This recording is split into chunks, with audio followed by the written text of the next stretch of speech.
Are you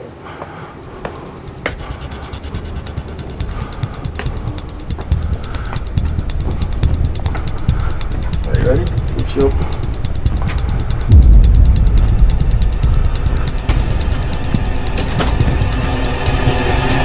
Juliana, get over here. Get over here. What's wrong with you? What's wrong with you? I'm sorry. How can you do this? You're 12 years old. This guy's 20 years old. You could have been raped and murdered. We already lost your mother. What would I do if anything happened to you? What would I do if anything happened to you? I love Man, you. you talk about scary. Don't you ever do this again. You see, here's the deal. Oftentimes, our teens and our kids, man, they are so trusting. You see, recently I was speaking at a class. I was talking in elementary school, and I talked about how someone can create fake profiles. And in fact, a lot of times the state police, before we go into a school to go do a presentation, you know what they do? They have a fake profile and they start friending people inside of the school. And once you friend one person, oftentimes you can get your way in, because people will look and they'll say, hey, Johnny just sent me a friend request. Let me see if we have any friends in common. And they look and Hannah is friends in common. And so they're like, well, if Hannah knows him, I should know him, right? And so they can work their way right in that easy. And kids, man, oftentimes they believe exactly everything they hear online, because that is the world that they grew up in. I mean, back in the day, maybe you met somebody and you were trusting as a child, but you had to have that face-to-face connection. And this is what they know.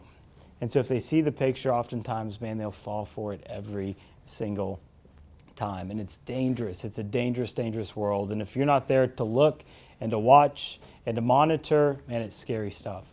A lot of times whenever I talk to students, I'll be talking to elementary school. Now, I mean, middle school and high school, everybody has social media, but I talk to elementary school students just about, hey, here's how you can be safe whenever it comes to online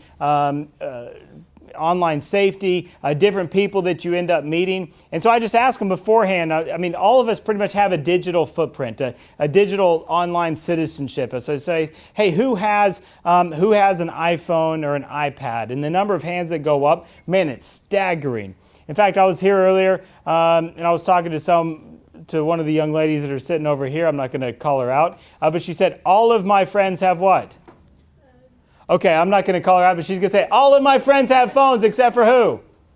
Right. No, they have a computer, right, except for her. She's like, man, I need one. And that's the world that we end up living in. I'm talking to elementary students, and they're like pulling out their phone and like looking at their feeds while I'm talking, right? I mean, that's the world that we're in. And so at the end of the day, I say, well, who has Facebook?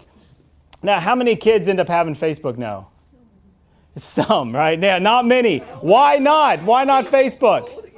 It's for the old people, yeah. And so if you're on Facebook, man, they're not on Facebook. Or if they do, they are employed at the Krusty Krab, right? And that's where it is. I'm serious. If you start looking, am I lying? If I'm lying, I'm dying, okay? And so that's where they're employed, or they go to school. They start putting things out there. What about Instagram? Think they're on Instagram? Yeah. Oh my goodness. And so like half the kids are on Instagram. I'm like, who's on Snapchat? And half the kids are like, I'm on Snapchat. I'm like, who's on TikTok, which used to be Musical.ly, and a bunch of kids are on TikTok. You see, that's the world that we end up growing up in. Now, most of those social media sites, how old do you have to be to get online? 18. Not 18. 16. Not 16. How old?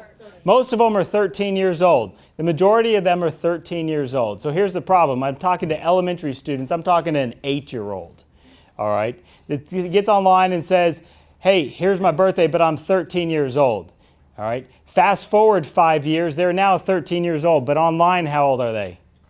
They're 18, and a lot of the protections that are online no longer apply to them because now they're an adult. And so I tell them every single time, listen, if you lied about your age, which you did, you need to go back and continue to keep changing it to get it back to the right age as you start getting older. But a lot of times what ends up happening is they don't want to, because if they're on Twitter and if they put in a fake birth date and then they go to change it later on, what ends up happening? Twitter shuts their account down and now they got to start over, okay? And so there's a lot of dangers that come from it. So, for those of you that got here early, you all saw something in front of you, and basically we're going to talk about some social media platforms, and y'all are like, man, what? We've got a test? And so So a lot of times, man, there are social media platforms that you've never heard of, that I've never heard of. And so everything that I say today, you cannot put it in a box as far as this app is bad. All right, so I want you to get that. I'm not going to leave here today and say, hey, Snapchat is bad. Hey, Musical.ly or TikTok is bad. That's not what you're going to get from me. We're going to talk about responsible usage and what you as a parent need to be looking for and paying attention to. And so chances are you saw this test in front of you and you started filling it out, or some of you cheated and you started going through like the App Store and looking up stuff. But just kind of show of hands, I just want to see what you may or may not know. So who knew? If you knew at least one of them, I want you to raise your hand, at least one of them. Okay, so now we're going to do one of those things. Anybody ever go to a wedding and they're like, if you've been married today, raise your hand, right? And then like as of like yesterday, then the newlyweds sit down, right? And we get to like somebody that's been on the dance floor for like 65 years, okay? And so if you know at least one of these, raise your hand. Okay, if you know at least two of them, keep your hands up. If you know at least three of them, keep your hands up. If you know at least four of them, keep your hands up. Over here, y'all are like, I don't even know what you're talking about. At least five of them, keep your hands up. Wow, check that out. At least six, at least seven. Who had to cheat to know this many? At least eight. At least 9, 10, 11. You know at least 11 of them? Okay, so there's a bunch. So let's work through some of these, okay? What is the top? What is the first one? Bing. It's Bebo, not Bing. All right. Y'all like, doggone it, that took away one of my things. That's a search engine, not the app, okay? So Bebo is, and before you leave, I also have these that are printed out that have all the answers on them. So if you didn't get a test earlier, you can get one. It's a social networking website launched in 2005. Users receive a personal profile page where they can post blogs, photographs, music, video, questionnaires, and such, as where other people can answer. What about the second one down? What's that one? Anybody have the second one down? That one's Chat Roulette. What do you mean, oh? Have you ever heard of it? Yes. Okay, what have you heard about it? Okay, so here's the deal. It's an online chat website that pairs strangers from around the world together for webcam-based conversations, okay? And you don't know, it's like spinning a wheel. It's like Russian roulette, okay? And so you spin the wheel and you're put into a chat room with somebody else that you've never ever met, and there's absolutely no way of really seeing who they are. It's completely anonymous. Now, law enforcement has a way to track it down. We can record the date and the time and which chat room we were in, and we can start tracking people down. So here's the deal. Recently, I was at a training, I was at a conference in Louisville, and there's a detective that works on our electronic crimes. Jeremy Merle. Anybody know Jeremy Merle? He's a captain with us. He's from around here. And so he's up there talking, and he goes to chat roulette, and he logs in, and he gets put in the room with somebody. And the person automatically is like ASL, right, or name. And so like she gives a name, and it's like ASL. Anybody know what ASL stands for? Age, sex, location. Okay, so this person on the other end of the line that he doesn't know who it is, and he's pretending to be 15 or 14. He goes, 14, female F / PKY, Paris KY. And then she says, you, and the guy's like, holy cow. And he's like, what? And he's like, 44, male from Louisville. And so now we're at Paris and we're in Louisville, and the detective's like, this never happens. I never get introduced to people within this close, right? And so he's like, oh man, I shouldn't be talking to a 14-year-old. And so the detective says, I don't mind. And said send, right? And so he's like, okay. And we're like, oh man, this is getting bad. In fact, the detective thought it was going downhill so quick. He pulled his jacket off, all right? He took his cell phone out of his pocket, he set it on the thing, and he's sweating as he's typing this, right? Pretending to be this 14-year-old little girl.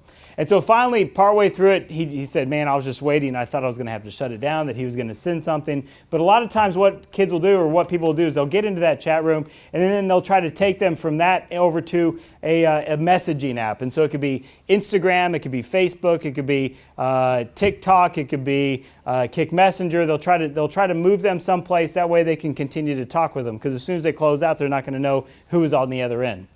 And so finally the detective was like, do you do you normally talk to undercover police officers? And the guy was like, LOL, no. And he said, you are today. And then like crickets.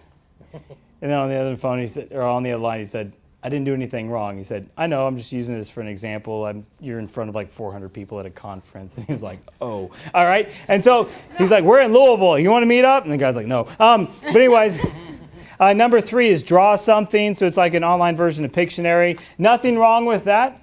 But what does it have? You see, a lot of times, even on these draw something, it has a messaging capability where they can connect to different kind of people. And so that's why I'm saying any kind of online app that is any kind of online game, the opportunity for someone to take your child to that and then start communicating directly with them, it happens. It's not just on Snapchat. The 4th one down, I'll at least let you get this one. What's the 4th one down? Facebook. And then we've got FaceTime. And then Flickr. Yeah, Google Hangouts. Meet Me. Meet Me is a social networking service. It's quite a ways down. It says Meet Me. Founded in 2005, it provides the opportunity to interact with new people. Even MySpace is still on there. We got to change that. Is MySpace still around? Huh? Yeah. All right, let me see if there's any other ones that are crazy. Okay, so in Omegle, it looks like it's the top one on the second page. It's an online platform for people to create their own, it's a free online chat website that allows users to communicate with strangers without registering. The service randomly pairs users in one-on-one chat sessions where they can chat anonymously using the handles you and stranger. Okay, and so there's a number of different kind of things. And so you're more than welcome to grab one of those sheets that have all of the answers on it before you head out the door. But it's dangerous and it's scary. And we have the world at our fingertips. What about this? How many calculators do you have on your phone? One. Anybody have 2 calculators on your phone? Okay, so if you had 2 calculators on your phone, it's a discrete icon. It's called Calculator Plus, which you open it up, you type in a certain password, and then you can hide pictures behind it. And so if you start snooping and you start looking and you start seeing where your kid has 2 calculators on their phone, start paying attention. Now, that's not the only ghost app that's out there. There's a lot of other apps as well, okay? But educate yourself, because you can even be a parent and say, man, I'm snooping and I'm not seeing anything. In fact, if you were to have an Android device, a lot of times you can even say, hey, I want to hide these apps, and they won't even show up on the front until you go in and you start searching the apps, you start typing something in, then you can start searching. And so there's a lot of ways to end up hiding. I learned this the other day. Let me mention this. Well, I'll mention this one here in a second. And so I've got a lot of stuff, okay? I learned a ton whenever I'm in schools talking to kids, and they're like, man, can you believe, like, you can do this? Okay, so I was in Estill County the other day talking to some students, and they were like, hey, here is my 13-year-old cousin driving a car. Her boyfriend is letting her drive a car. And I was like, can't do that. And so I was like, why don't you pull out, and they were like, it's on Snapchat. And I was like, why don't you pull out a cell phone, film that for me, and then you can send me that, right? And he said, why? And I was like, that way I can have it. He said, you can video everything that pops up on your screen. And I was like, what? And so did you know, like on the new iOS update, you can slide up and you can hit video screen, and whatever ends up popping up later, it ends up recording it, auto-recording it. Nobody has any idea, right? Absolutely crazy. If you've got a Samsung or an Android, you can go and on your Snapchat, you can even start screenshotting everything, and it'll screenshot it to a point nobody else has any idea. It doesn't send any kind of user, hey, your snap has been screenshot. So it's absolutely crazy what technology can do. So texting lingo. So on the next page that you've got, who doesn't have a copy of these? Raise your hand. All right, let me see how many I have. I'll pass some of these out. So y'all can share them, you can fight over them. If there's an extra one next to you, you're more than welcome. So how many of these did you know whenever you got here? Some of y'all are like, I know ASL because you just said it, right? All right, so here we go. Who knows at least one of these?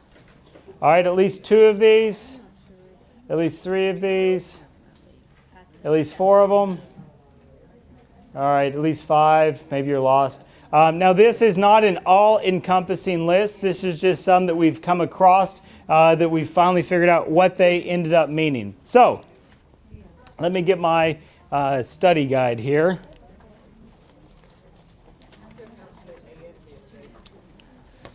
All right, so I mentioned this to one of the parents earlier. So there's going to be some things that we cover today that aren't necessarily designed for children, and I don't want to hold back on behalf of the rest of the crowd. So 9. I won't say what 8 is. You can pick up one of these and you can figure it out. 9 is parent watching. 9, parent gone. 143, I love you. 420. Who was at my last class? Who remembers what 420 is? What's 420? Marijuana. Thank you. Finally. Yeah. Everybody else was asleep. Okay. 53X. Anybody have an idea what that is? Sex. Like GNOC, get naked on cam.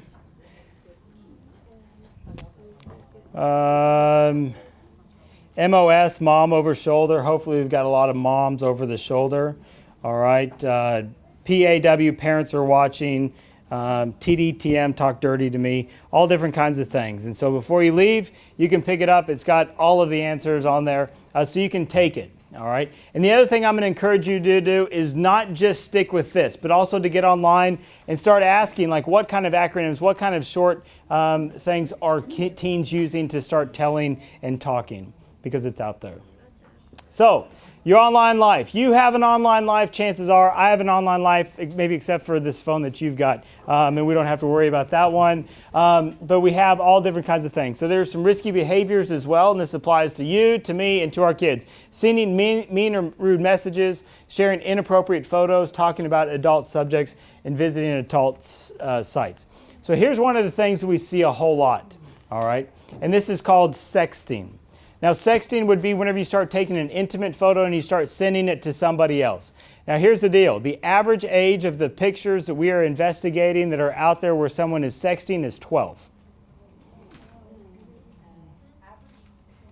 The average age that we come across where people are sexting is age 12.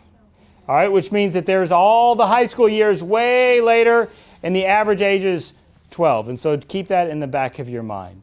You see, a lot of times somebody says, hey, send me a picture, and they end up sending them.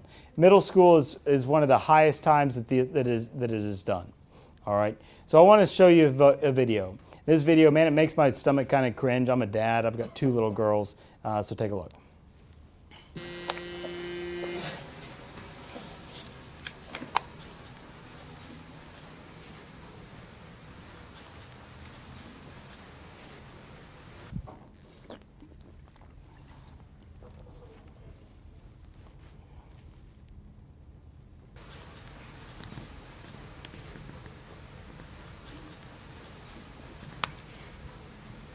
End of story, right?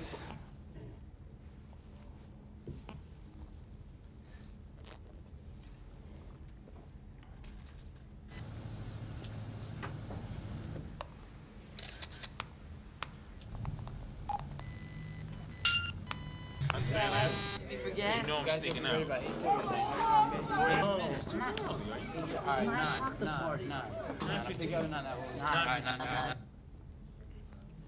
For all things, should he show his friends? You no longer have a choice. I heard it was 2 hands. Check this out. Yo, what up? Whoa! Oh man! Yo, send that to me real quick. I'm not gonna. Come on, send that to me. Should he pass it on?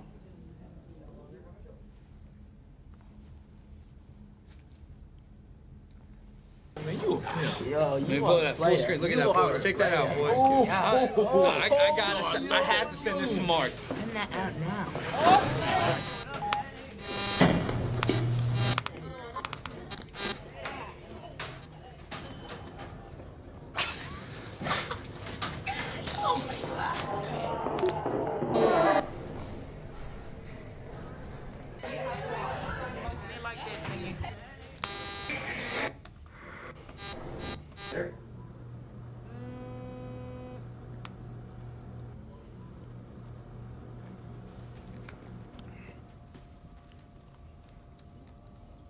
There's mom. And that's not her daddy.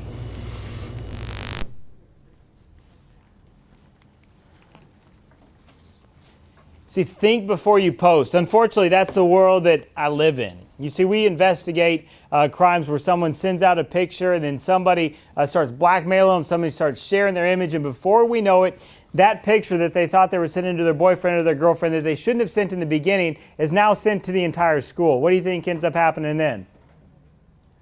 Who would say like maybe some bullying? How do you think that person ends up feeling? How embarrassed, how scared, how, man, it's crazy. All off of one picture that shouldn't have been sent to begin with. You see a revealing image, it may get lost, misplaced, be passed around without your permission, be used to bully you, blackmail you, or get you into trouble. Man, you wouldn't believe the number of cases that we have where they send a picture, someone says, hey, send me a picture. And maybe it's not that bad yet. And they get the picture, they say, hey, send me this kind of picture.